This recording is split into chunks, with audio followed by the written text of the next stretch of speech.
Okay. Hi, welcome to the Coombs Inn. I'm Lady Lynn Wilson Spohrer. This is my husband Bill, Sir William from Spohrer. And we have owned the Coombs House since 1990, so that's 22 years. And we've been open for 20 years. We came to this little town many years ago. We saw this beautiful mansion. It was all boarded up. It was in a state of derelict, bathtubs and tires in the backyard. All the windows were boarded up with plywood, and it was pretty well falling apart. And we found out the history of the inn. We were more intrigued in trying to save it. Now, I'm a historian, an art historian, and I restored places all around the world.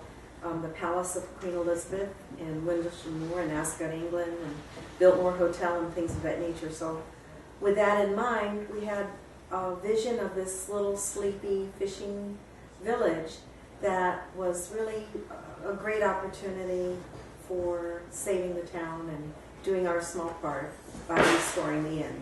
And so that's what we did. It took us a few years to buy the home from the Coombs family. It had been in the family since 1905-06 when it was built by Mr. and Mrs. Coombs, who came from Maine, and he was a lumberjack. And he came here to cut lumber after the Civil War. A lot of lumber was needed because the Confederacy was pretty much decimated by the Union soldiers, and they had burned Atlanta and Savannah and Charleston, and many towns needed lumber. And so he decided when he came to Appalach, after first coming from Pensacola, that he would open his own lumber mill. And so he made a lot of money. He established the first bank here. He was so successful that Teddy Roosevelt nominated him as a running mate for Vice President of the United States, but he declined. He and his wife wanted to have their dream house that they had waited their whole life to have, the American dream of working hard, doing well, and then creating a beautiful mansion. And they were very, very careful in selecting the best woods, many beautiful fireplaces, chandeliers, crystals, wonderful things that Mrs. Coombs had waited her whole life to have.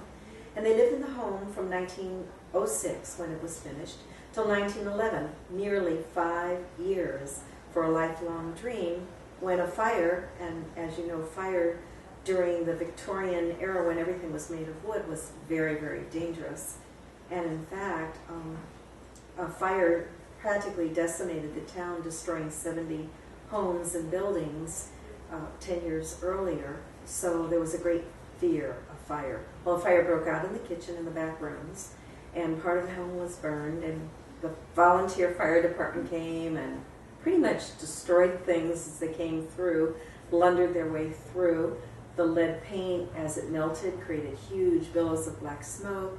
Nothing could be seen, and Mr. and Mrs. Coombs went through what was left of a small portion of the house, but it looked much worse, and they thought their home was destroyed.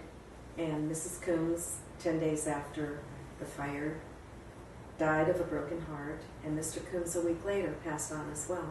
And one of the things that was really important to the family who tried to live here, tried to rent it out, was not successful in doing so because the house was haunted, but they wanted to make sure that the home was restored to the beauty and splendor with TLC, that the family cherished the house. And they finally realized that they couldn't do it themselves, and so they let Bill and I take over. And Bill, who's a historian and an airline executive, did a good job of supporting my efforts and doing research. You talk about this wonderful sea town. Well, the town attracted us from the very beginning because it's an extremely historic town. I'm a lover of history, and this town was made by President Madison in 1821. It was declared a free open port. So you had ships coming in from all over the country and all over from New England, from Europe, bringing goods to be sold up the river. Then they would be transferred to steamboats, which went up the river to the plantations of Georgia and Alabama. The manufactured goods that had come into Apalachicola were sold there, and the boats would come back loaded with cotton.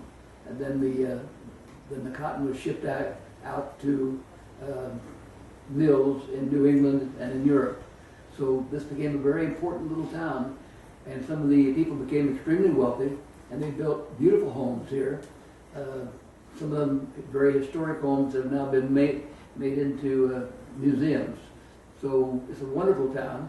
It gets visitors from all over the country who come in to see the architecture, to relish the history, and visit the museums. And love to eat oysters, And for which we're yeah. famous. This is the oyster capital of America. In fact, we include oysters in our breakfast meals, and grits and shrimp and biscuits and southern dishes like that.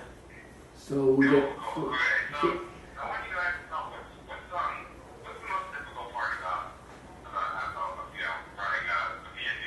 I mean, I must get stressful sometimes, right? And I'm sure it's great, family run. You guys are probably having a great time, but I'm sure you're doing a lot of stuff, right?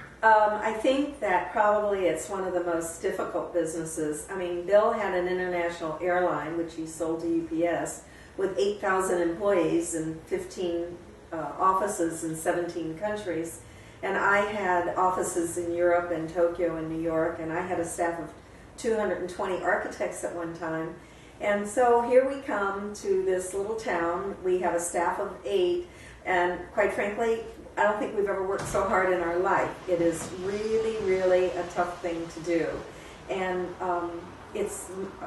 I think the vision of trying to maintain something to the level that we would like, as well as the complications of dealing with a lot of people, mainly customers who are very difficult to please quite often, who just would love to go on TripAdvisor and say ugly things no matter how hard you bend over backwards to please them, to staff which thinks that cleaning is if the toilet seat is put down, to burnt biscuits in the oven, and the credit card machine breaking down just before Seafood Festival when we're totally booked every year and not being able to charge any of the rooms the money, to weddings, Bridezilla, and the crazy, crazy mothers and brides that we have that you cannot believe.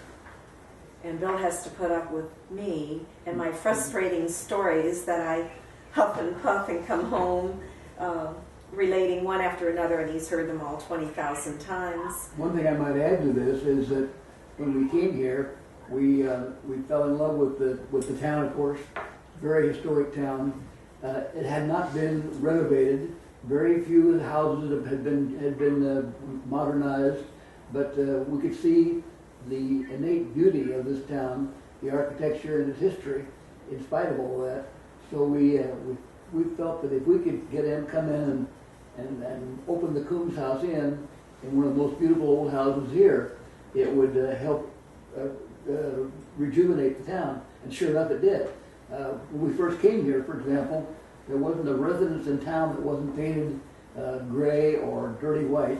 No one had thought about painting anything any brighter than that. Lynn immediately painted the Coombs House Inn a bright yellow, and people from the town would come by and say, "You're going to paint that thing? You're going to leave that color yellow? Nobody paints a house yellow. They're painted white or gray. Nobody paints yellow." And she said, "Well, that's just the undercoat." I said, no. I'm not going to leave it that.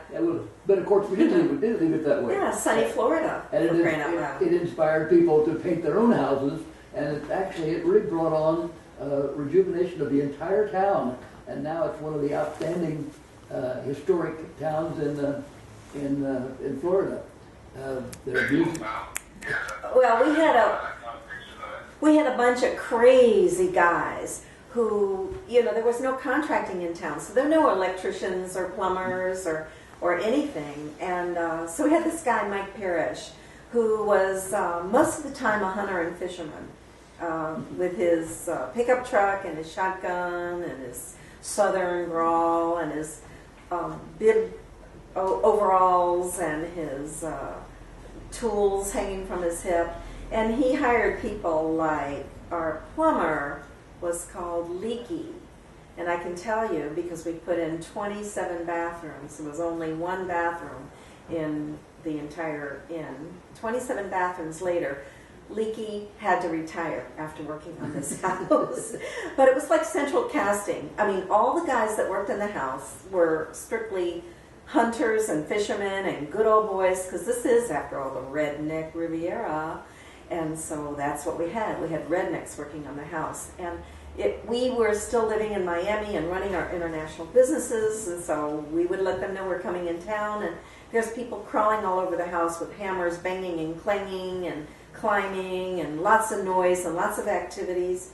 And then we would stay the weekend because we both had to be back in the office Monday morning. And as we left, we'd look in our rearview mirror, and the guys were throwing off their hard hats and dropping their tools and jumping into their vans and their pickup trucks and going off to go fishing or whatever it was for the rest of the week. Which is why I did the Biltmore in 9 months, restored it from nothing to completely open to the public, but it took 2 years to restore the mansion. But they just showed up when they knew we were coming in town, and for the rest of the week or weeks that we were gone, once in a while somebody would do a little this or a little that. So it's pretty wild enduring that. Yeah, hard to create a masterpiece when you're dealing with the local folks. Well, actually, there was an ego thing involved in this thing too, because when we came into this town, the town was in terrible condition, but we saw the possibilities of bringing this town up to date, and at least with the modern conveniences. So we bought the Coombs House and began working on that. But at the same time, we bought some other properties in town too. We helped establish a museum, one of the finest historic museums in the whole state of Florida, and the town has worked with us. For example, we have a wonderful theater, legitimate theater in this town. It's called the Dixie Theater. It was owned and purchased by a lady named Dixie and her family, and now it's one of the few legitimate theaters in the whole state of Florida. It's not a movie theater, it's a legitimate theater. They have a terrific season every year, put on plays, even ballet. That combined with the number of really excellent restaurants in town has made this really a major tourist destination. But when we came here, there was one restaurant. There weren't hardly any shops. Now it's filled with boutique shops, galleries, all kinds of music, jazz festivals, seafood festival, plein air events, wonderful concerts, and concerts in the park, and a very vibrant town. And the inn brings about 12,000 visitors a year, which eat 24,000 meals in town. So it's become a darling, charming